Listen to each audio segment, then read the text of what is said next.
Hello students, आज का हमारा टॉपिक है तानपुरा। तानपुरा क्या है, तानपुरे का इतिहास, मिलाने की विधि व अंगों का वर्णन। आज के इस वीडियो में हम चर्चा करेंगे, इन पॉइंट्स पर ही चर्चा करेंगे। तानपुरा क्या है? तानपुरा एक महत्वपूर्ण वाद्य यंत्र माना जाता है। शास्त्रीय संगीत में तानपुरे को उच्च स्थान प्राप्त है। इसका प्रयोग संगीत में स्वर देने के लिए किया जाता है। गायक इसके स्वरों की झनकार के सहारे अपना गायन करता है। लगातार होने वाली झनकार से गायक को यह पता चलता रहता है कि उसकी स्वाभाविक आवाज कौन सी है। तानपुरे पर अपना गायन करने वाला व्यक्ति कभी भी बेसुरा नहीं हो सकता। शास्त्रीय संगीत में इतने महत्व के कारण तानपुरे को भारतीय संगीत का मूल आधार माना जाता है। तानपुरा का उच्च स्थान प्राप्त है। तानपुरा स्वर देने के लिए प्रयोग किया जाता है। इसकी झनकार के सारे ही गायक अपनी गायकी गा सकता है। और तानपुरे का जिसका रियाज है वो संगीतज्ञ कलाकार कभी बेसुरा नहीं हो सकता। और इसका इतना महत्व है भारतीय संगीत में, इतना महत्व होने के कारण तानपुरे को भारतीय संगीत का मूल आधार माना जाता है। अब तानपुरे के इतिहास के विषय में बात करेंगे। मार्गीय संगीत को जानने तथा प्रस्तुत करने वाली जाति, एक जाति का नाम है गांधार। मार्गीय संगीत और देसी संगीत दो प्रकार का संगीत है। तो मार्गीय संगीत को जानने वाले और प्रस्तुत करने वाली जाति गांधार जाति है। गांधार जाति की दो नाम है, नारद और तुमरू। नारद तथा तुमरू दो गांधार थे जिन्होंने गायन कला में प्रवीणता प्राप्त की। नारद जी का संबंध जो है महती वीणा से है। महती वीणा से है।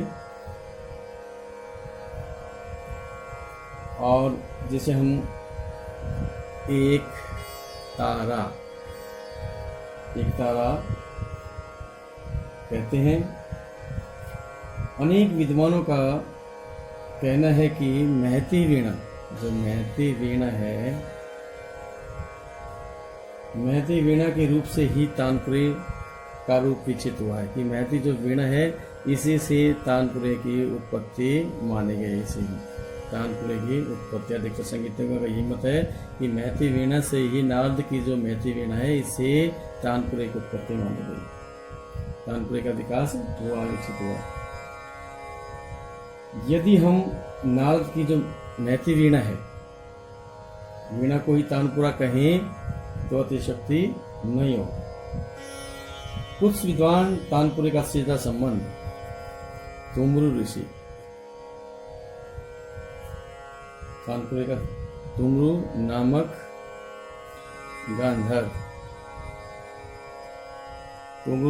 गांधार से मानते हैं। और उनका कहना है कि तुमरू वीणा का विकसित रूप ही तानपुरा बना, इसलिए इसे तंबूरा कहा जाता है। ये था तानपुरा क्या है और तानपुरे का इतिहास। तानपुरे का जो आविष्कार है तुमरू नामक गांधार से ही माना जाता है। अधिकतर संगीतों में यही मत है। इसके प्राचीन रूप में अधिक परिवर्तन नहीं किया गया। इसका जो प्राचीन रूप है इसमें अधिक परिवर्तन नहीं किया गया। आजकल 6 तार का तानपुरा भी है और 4 तार का तानपुरा भी है, लेकिन 4 तार का तानपुरा अधिक प्रचलित है, अधिक प्रचार में है। 4 तार का जिसमें 4 तार होते हैं और 4 तारों का तानपुरा ही अधिक प्रचार में है। ये था तानपुरा का इतिहास। अब है तानपुरा के अंगों का वर्णन। तानपुरे के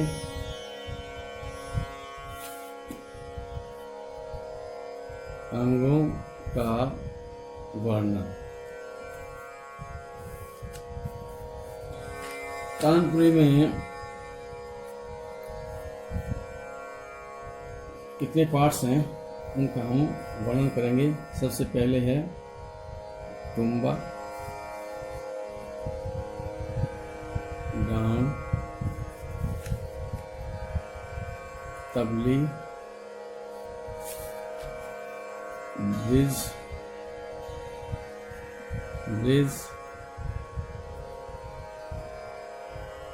अथवा गुरज,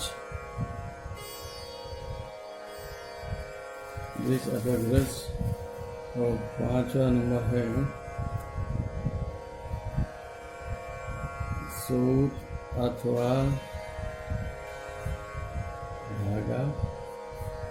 नेक्स्ट है कील अथवा लंगोट, कील अथवा लंगोट। नेक्स्ट है गुल अथवा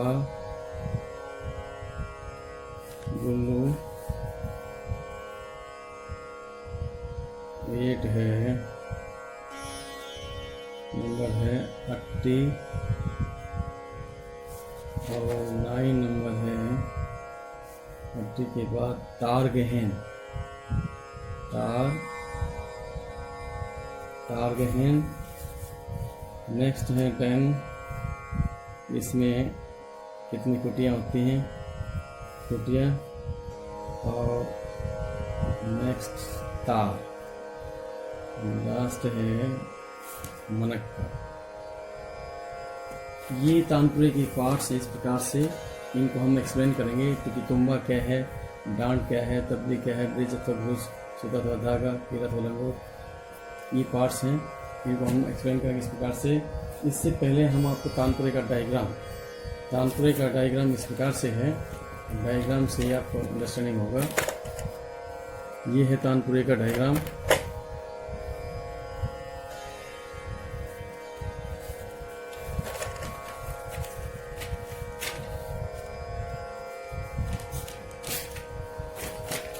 ये है तानपुरे का डायग्राम इस प्रकार से।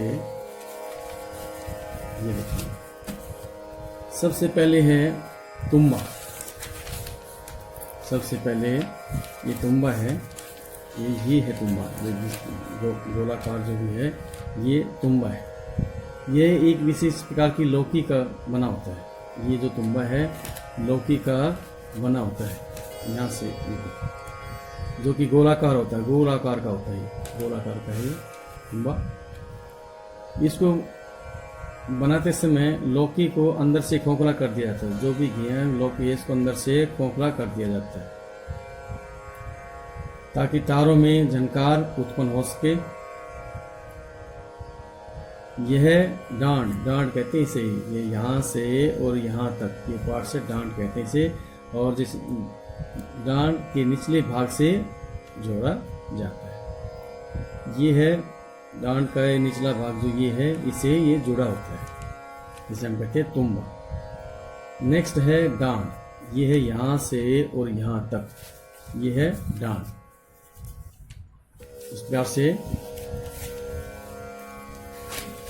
ये यहाँ से यहाँ तक यह तानपुरे का महत्वपूर्ण भाग माना जाता है। बहुत ही महत्वपूर्ण भाग है। यह लकड़ी से बना होता है, ये लकड़ी का ही बना हुआ होता है और अंदर से ये भी खोखला होता है। ये जो डांड है यहाँ से यहाँ तक, ये अंदर से ये भी खोखला होता है। इसके ऊपर से तार गुजर कर, ये तार हैं, 4 इसमें तार हैं, गुजर करके इसमें ये खुटियाँ हैं, इन खुटियों तक जाते हैं। इसका फंक्शन ये है। नेक्स्ट है तबली।